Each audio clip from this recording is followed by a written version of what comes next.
Hey, what's going on? We are here with yet another video. Yesterday we just did a college football recap, so at the end of this video you will see that probably right up her. I think. Yeah, probably right here. Either way, what's going on? My name's Cody Lear. I do a lot of lovely sports videos here, and we do a lot of yapping and talking, and I can't figure out how to center myself inside of a camera, so that part's a little fun. Yeah. Today we're gonna do a top 10 of power rankings. I'm gonna power rank the top 10 teams in the NFL based on my opinion alone. Is it probably gonna be wrong? There's a very good chance of it. So I'm gonna do it anyway because I know how awful it's probably going to be. I'm gonna start off at number 10. I'm giving it to the Los Angeles Chargers. Now, I know what you're thinking.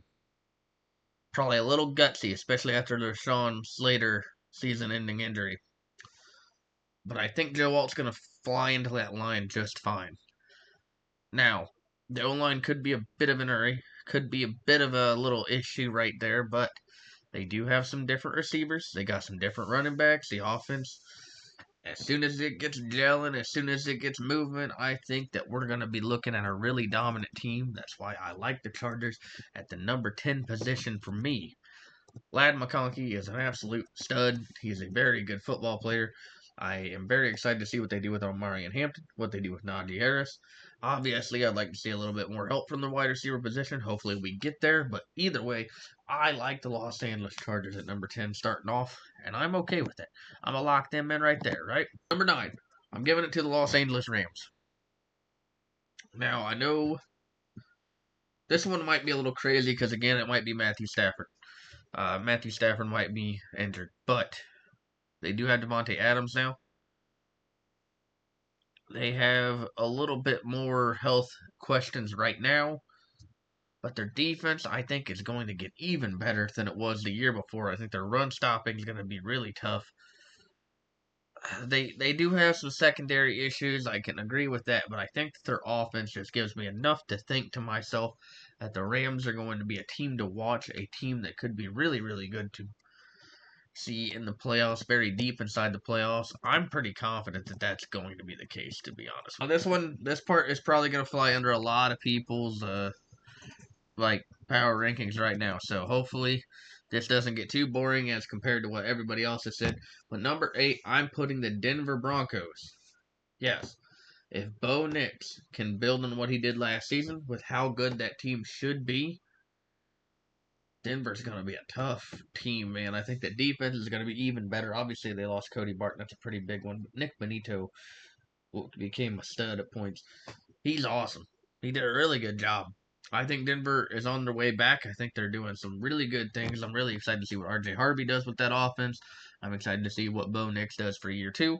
If they get a little bit of help from the tight end position and make it so that Courtland Sutton isn't the only one that can catch the football, I think we're looking at Denver to be one of those teams in the punt.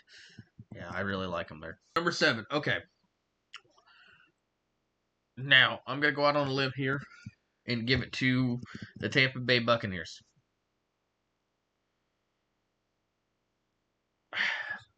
The only thing that concerns me with them is their defense. That's the only thing that can really worry me at all. I think their O-line is pretty good. They have a really good offense. Bucky Irving looked really good. Their quarterback, Baker Mayfield, played really good football. Their receivers are going to be absolutely on fire. They have so many good teams. But I think the Buccaneers are going to be one of those teams that are just kind of like dominant towards the end. And that's kind of where we're going to see them. I think they get themselves a win here. Or a win here. No, I think that they're going to be the 7th best team in the thing. I've had the Atlanta Falcons on my as my team to beat, but I don't know. Tampa looks really good. I think I'm gonna stick with Tampa to be the I think that it's gonna be a sneaky team. Okay, so number 6, I am gonna go with the Detroit Lions. Yep. Now, the reason for that is because they have a lot of new things coming. A new offensive coordinator, a new defensive coordinator. I know not a lot of things will change. You're going to hope that Aiden Hutchinson comes back ready to go, ready to roll, ready to be there. Jared Goff, obviously, he has a couple targets to throw the ball to him on Ross St. Brown, Jameson Williams. We have those deep threats. But Green Bay, I think, has officially leapfrogged them at this point for that number like 5 or 4 position. Actually, I think it's going to be the 4th position, but we're going to talk about that here in a minute. Yeah, I really like Detroit, but it's going to be dangerous because they have a really tough schedule with the NFC North, and the Packers just added some help. I think Detroit might be a little bit worse than I thought they were just like a year or two ago. Okay, so this is where it probably will get a little boring, maybe not starting off. I have the Kansas City Chiefs as the number 5 team. Now, with Rashee Rice missing the first 6 games, does that play a little part in this? No, not really. I do believe he's going to be on the field and doing some really good things when he gets back. But I don't know how I feel about them because they won't have. Yeah, it's going to be tough. He's not going to have. He's not going to be on the games for the Chargers, the Eagles, the Ravens. I know there's the Lions. I believe there's a Giants game in there. The Giants defense could be so much better. But Patrick Mahomes has to step up in the regular season for me to give him like a higher ranking than he is. He's, about to be 30. Andy Reid, I think that he's probably going to be on his way out at some point. Their team is very good. We know they have the talent, and we know Mahomes can absolutely get the ball anywhere he needs to get it. Isaiah Pacheco, still a really good running back. The team overall is phenomenal. We know that the Chiefs are going to be phenomenal. But for me, I think the things do worry me just a tiny bit. They did lose a couple good players up front. The guys that kind of helped Chris Jones get out in the open. That was a pretty big loss for them. Now, if their O-line is back to where it should be, then we're going to see the Chiefs be just fine, and I'm going to be quiet. But until then, I'm going to say they're probably the 5th best team. Now, number 4, actually, I'm going to give it to the Green Bay Packers starting off. Now, yes, it is all because of the Micah Parsons trade. They lost Kenny Clark, but Kenny Clark was not as productive as he has been. Now, trading for Micah Parsons was incredible because their defense just got 2 steps better at least. Their secondary is still a very big concern. I understand that. Their offense is absolutely loaded. If Jordan Love can get the ball to them and not to the other team, that offense is absolutely loaded. Yeah, even with Micah Parsons being added, I think Green Bay just becomes that much better. And that's why I'm going to take them as my number 5 team. Or number 4 team. Yeah, forgot where I even was. They have a really good football team, man. I like the Green Bay Packers now. I don't think they're better than the 3 teams that are going to be above this. Is there really the only issue there? But I wouldn't be surprised if they're in the NFC Championship game. Is kind of what I'm trying to get at. Number 3, I'm going to go with the Buffalo Bills. Now, the Buffalo Bills, the thing that does concern me, I still think defense is a very big concern. Their offense is literally just, can Josh Allen be a human torpedo? And yes, he usually does that very well.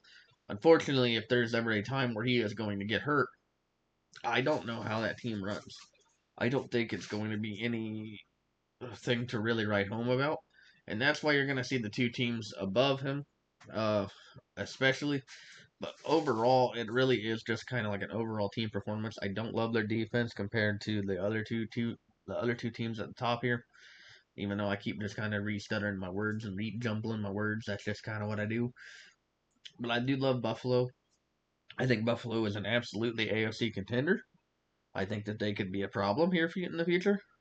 But I don't think that they are the best team in the AFC right now, because I believe that goes to the team that is number 2, which is the Baltimore Ravens. Now, we know they got Lamar, they got Derrick Henry, Zay Flowers. They have some talented players. Now, their defense, if it gets a little bit more work in, which I think that they will, you're going to be looking at a really, really good football team this year. If their defense that kind of rebounds to how it's been over the years with how good the Ravens used to have, just a star-studded defense with like Terrell Suggs and Ray Lewis and all that, Ed Reed. But yeah, no, this team is absolutely crazy. Kyle Hamilton just got re-signed. We talked about the offensive guys on the offensive side of the ball. They still have Roquan Smith. If their defense is even a tiny bit better than they were last year, this is a very scary team to look at. I think that they could end up being the number one seed in the AFC, and that's kind of why they're here where they're at. I'm very confident in that, to be honest. The number one team, I feel like it's a pretty non-shocker here that it is the reigning, defending, undisputed Super Bowl champions, the Philadelphia Eagles. Now, they took a loss, but all Super Bowl teams do. They took some losses. They lost Sweat. But they still do have Jalen Carter. They do still have Jordan Davis up the middle. I know he wasn't really the biggest factor, but I still hope for him because I love the dude. They still have A.J. Brown. Congratulations. Thank you.